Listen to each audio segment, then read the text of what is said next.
Hello everyone. आज का हमारा टॉपिक है secondary growth in dicot stem, द्विबीजपत्री तने में द्वितीयक वृद्धि। डाइकोट प्लांट्स में जनरली जो पेरिनियल हर्ब्स होते हैं, शब्स होते हैं और ट्रीज़ होते हैं, उनकी जैसे जैसे ग्रोथ होती है, जैसे जैसे उनकी आयु बढ़ती है, उसके साथ ही उनकी लंबाई और चौड़ाई में भी वृद्धि होती है, यानी उनका आयतन बढ़ता है। और इस आयतन बढ़ने के लिए उनको ज़्यादा से ज़्यादा जल और खनिज लवणों की आवश्यकता होती है। तो नेचुरली जो इनके कंडक्टिव टिश्यूज़ होते हैं, जो इनके संवहन ऊतक होते हैं, उसमें भी चेंजेस आते हैं। तो ये चेंजेस जो आते हैं इसकी उम्र के साथ या इसकी आयु के साथ, उसको हम आज स्टडी करेंगे। अभी तक हमने प्राइमरी स्ट्रक्चर्स को पढ़ा है। लास्ट क्लास में हमने आपको स्टेम की इंटरनल स्टडी करवाई थी, जिसमें हमने उसकी प्राथमिक संरचना का अध्ययन किया, यानी जो प्राइमरी टिश्यूज़ होते हैं उनसे जो संरचनाएं बनती हैं उन्हें प्राथमिक संरचनाएं कहती हैं, या उन प्राइमरी टिश्यूज़ की वजह से जो ग्रोथ होती है उसे प्राइमरी ग्रोथ कहते हैं। और जो प्राइमरी टिश्यूज़ बनते हैं वो एपिकल मेरिस्टेम से बनते हैं। शीर्षक विभज्योतक जो कोशिकाएं होती हैं उनसे पौधे की लंबाई में वृद्धि होती है, यानी जो प्राइमरी ग्रोथ होती है उससे पौधा, उसका तना हो या जड़ हो, उसकी लेंथ बढ़ती है, उसकी मोटाई में वृद्धि नहीं होती है। पौधे की मोटाई में वृद्धि के लिए सेकेंडरी ग्रोथ होना ज़रूरी होता है। सेकेंडरी ग्रोथ वह ग्रोथ है जिसमें कि पौधे की चौड़ाई बढ़ती है। मोस्टली जो डाइकोट प्लांट्स होते हैं या जिम्नोस्पर्म में होते हैं, उसमें सेकेंडरी ग्रोथ जब होती है तो जो प्राइमरी वैस्कुलर बंडल्स होते हैं उनके अंदर जो कैम्बियम होती है उसके स्टीलर सिस्टम में, उस कैम्बियम से वो एक्टिव हो जाती है, मेरिस्टेमेटिक हो जाती है और तने की मोटाई में वृद्धि होती है। तो स्टीलर रीजन में जो वैस्कुलर कैम्बियम होती है उससे डिवीजन होने से जाइलम और फ्लोएम बनते हैं। तो जाइलम और फ्लोएम नॉर्मली हम डाइकोट वैस्कुलर बंडल्स की बात करते हैं तो हम कहते हैं कि डाइकोट स्टेम के जो वैस्कुलर बंडल्स होते हैं वो कॉन्जॉइंट, कोलेटरल एंड ओपन होते हैं, यानी संयुक्त, संपार्श्वी और खुले हुए होते हैं। ओपन मतलब जब जाइलम और फ्लोएम के बीच में कैम्बियम प्रेजेंट होती है। इसके जो बाहर के रीजन होते हैं, स्टीलर सिस्टम के बाहर के जो रीजन है, that is pericycle, endodermis, cortex. अगर हम बाहर की तरफ चलते हैं तो पेरिसाइकिल से एपिडर्मिस तक के जो रीजन है, अगर उनमें कोई सेल्स मेरिस्टेमेटिक हो जाती हैं तो वो कॉर्क कैम्बियम बनाती हैं। लेकिन जब स्टीलर सिस्टम के अंदर, वैस्कुलर बंडल के अंदर जब सेल्स मेरिस्टेमेटिक होती है, फॉर एग्जांपल कैम्बियम की जो सेल्स होती हैं वो मेरिस्टेमेटिक हो जाती हैं, तो वो वैस्कुलर कैम्बियम बनाती हैं। मोनोकोटिलिडन्स में सेकेंडरी ग्रोथ नहीं पाई जाती है क्योंकि इनके वैस्कुलर बंडल में जाइलम और फ्लोएम के बीच में कैम्बियम एब्सेंट होती है, यानी इनके जो वैस्कुलर बंडल होते हैं वो कॉन्जॉइंट, कोलेटरल लेकिन क्लोज्ड होते हैं, जबकि डाइकोट के ओपन होते हैं। क्लोज्ड मतलब इनमें कैम्बियम नहीं पाई जाती है। फिर भी कुछ मोनोकोटिलिडन्स के स्टेम्स में सेकेंडरी ग्रोथ या एनामेलस, असंगत द्वितीयक वृद्धि हम उसे कह सकते हैं, पाई जाती है। For example dracaena, yucca, agave etcetera. Cambium layer है एक्टिवली डिवाइडिंग सेल्स की, यानी मेरिस्टेमेटिक लेयर होती है जो कैम्बियम की सेल्स होती हैं। ये जाइलम और फ्लोएम के बीच में, जैसे हमने आपको बताया, प्रेजेंट होती है। इससे जब ये डिवाइड होती है तो पौधे का girth या चौड़ाई बढ़ती है।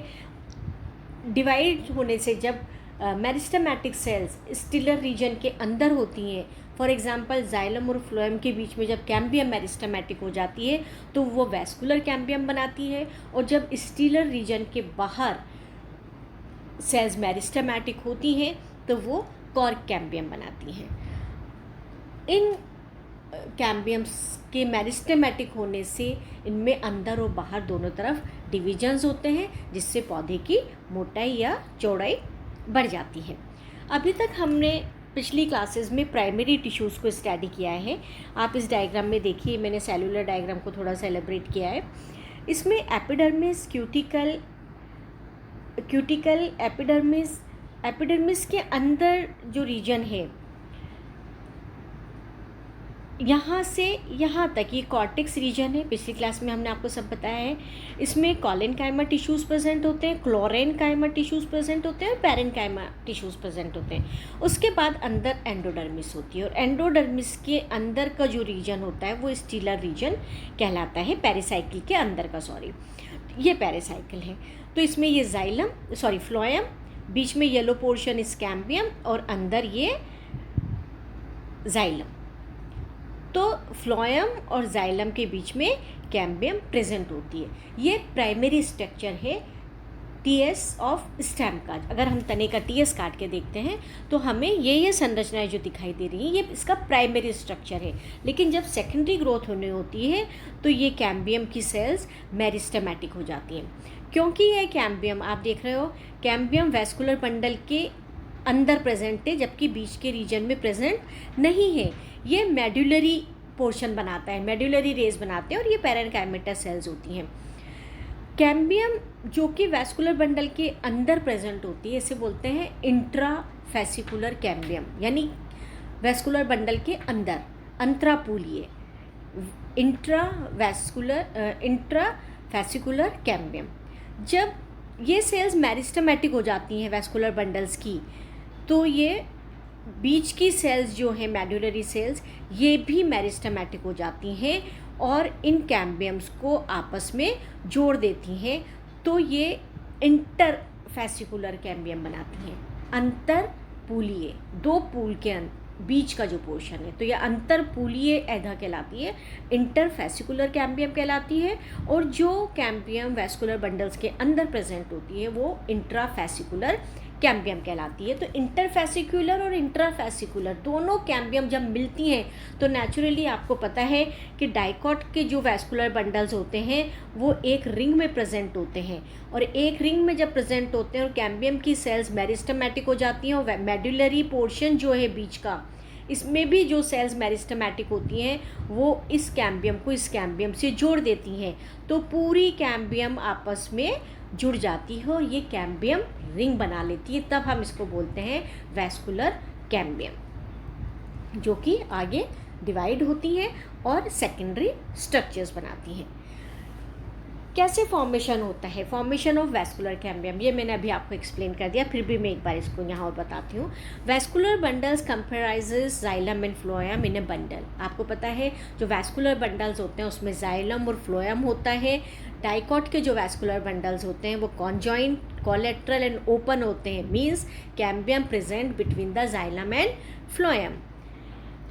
Cambium which is present inside the vascular bundle is called intrafascicular cambium। ये मैंने अभी आपको बताया कि जो कैम्बियम वैस्कुलर बंडल्स के अंदर पाई जाती है वो इंट्राफेसिकुलर कैम्बियम कहलाती है।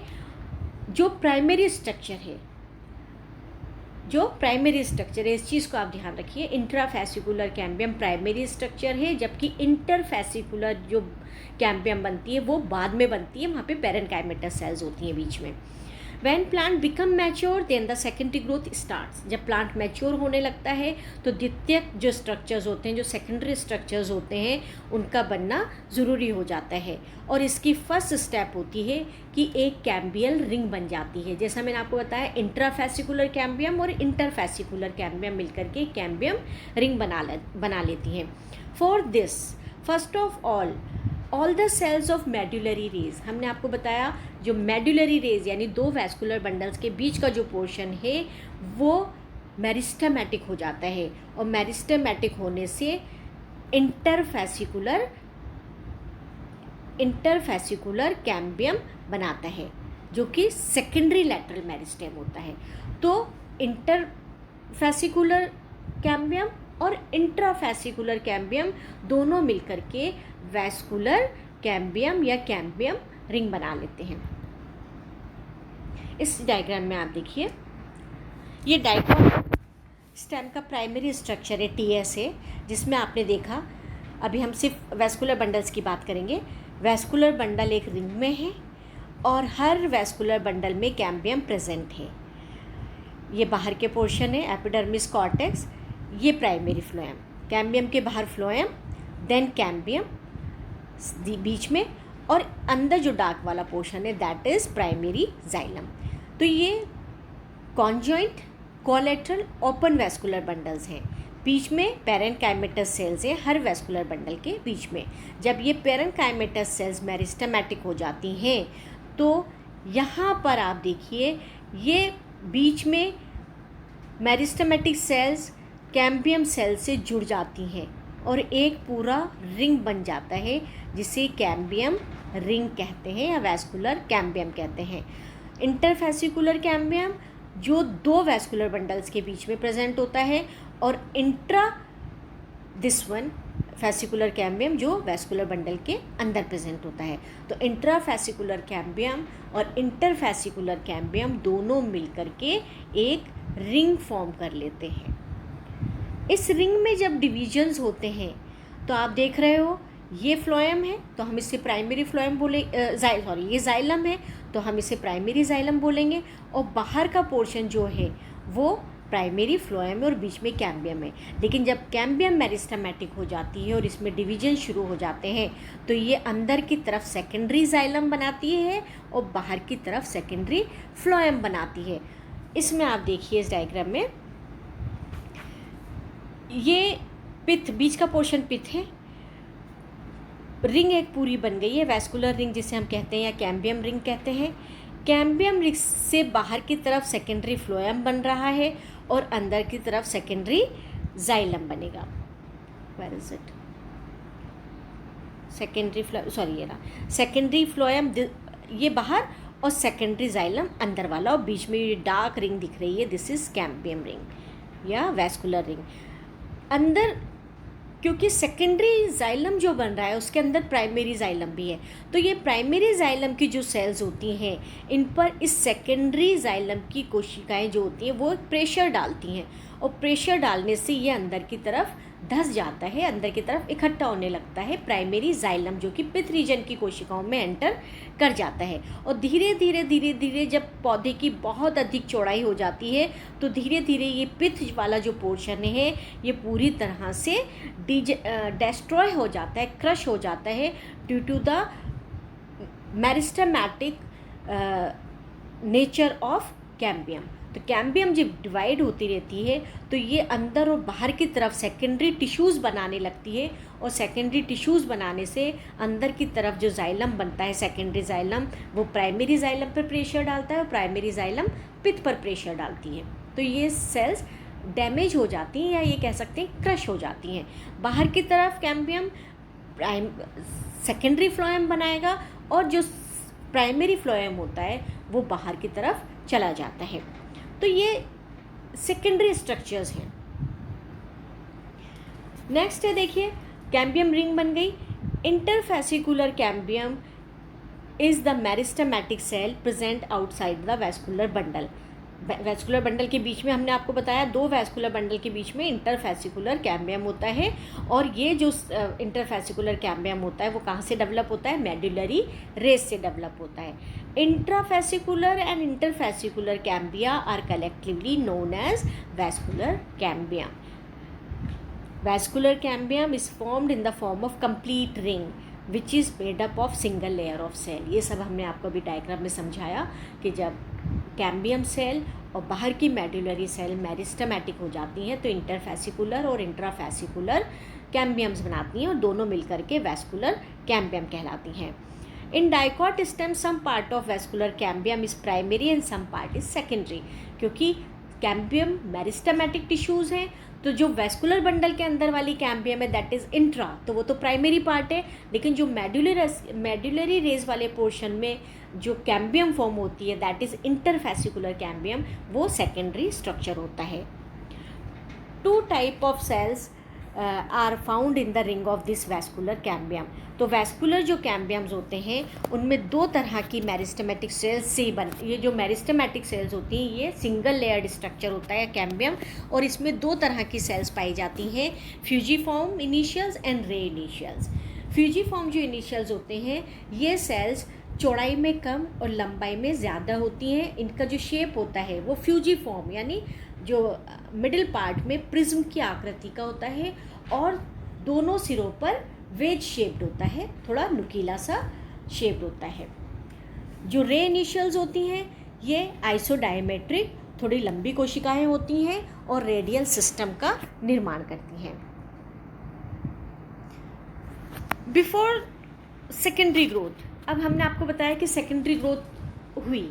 सेकेंडरी ग्रोथ या सेकेंडरी स्ट्रक्चर्स किससे बने? कैम्बियम से। कैम्बियम कैसे बनी? जो पूरे वैस्कुलर कैम्बियम कैसे बनी? इंट्राफैसिकुलर कैम्बियम एंड इंटरफैसिकुलर कैम्बियम दोनों ने मिलकर के एक रिंग बनाई जिसे वैस्कुलर कैम्बियम कहा जाता है। Before secondary growth, the sequence of cells from centre towards outside.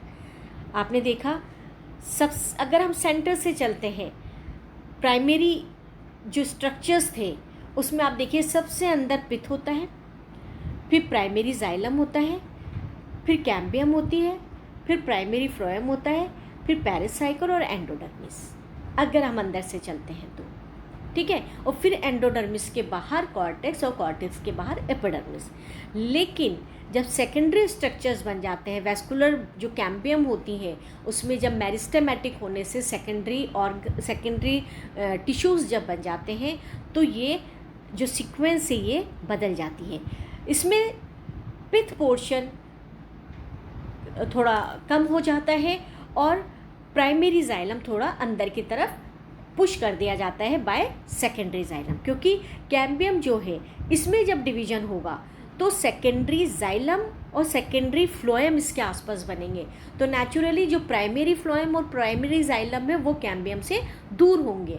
तो ये जो 5 लेयर्स हम पढ़ेंगे, primary xylem, secondary xylem, then cambium, फिर again secondary phloem and primary xylem, यानी प्राइमरी फ्लोएम जो है वो परिधि की तरफ चला जाएगा और जो प्राइमरी जाइलम है वो पिथ की तरफ और आगे चला जाएगा और कैम्बियम के आसपास सेकेंडरी टिश्यूज़ बनेंगे। तो ये प्राइमरी फ्लोएम जो है वो एंडोडर्मिस की तरफ और एंडोडर्मिस के बाहर फिर cortex, then hypodermis, then epidermis, ये बाहर के रीजन्स होते हैं। Pith crushes due to the pressure, हमने आपको बताया कि इस पर प्रेशर पड़ता है जिससे ये क्रश हो जाती हैं। तो pith crushes due to the pressure created by the newly formed secondary xylem. Secondary xylem forms in the plant regularly and primary tissues degenerated continuously। जैसे जैसे सेकेंडरी स्ट्रक्चर्स बनते हैं, जो प्राइमरी स्ट्रक्चर्स होते हैं वो डीजेनरेट हो जाते हैं और आगे चल के सेकेंडरी जाइलम या सेकेंडरी फ्लोएम जो बनता है तो secondary xylem also degenerates the old secondary xylem, यानी लगातार जब पौधा वृद्धि करता रहता है तो नई मेरिस्टेमेटिक सेल्स जो मेरिस्टेमेटिक सेल्स होते हैं उनसे नए सेकेंडरी स्ट्रक्चर्स बनते रहते हैं और ये अंदर की सेल्स को क्रश करके आगे बढ़ते रहते हैं। तो this is the secondary growth in stem. ये हमने स्टीलर सिस्टम की बात की है जिसमें हमने सिर्फ वैस्कुलर कैम्बियम को स्टडी किया है। Vascular cambium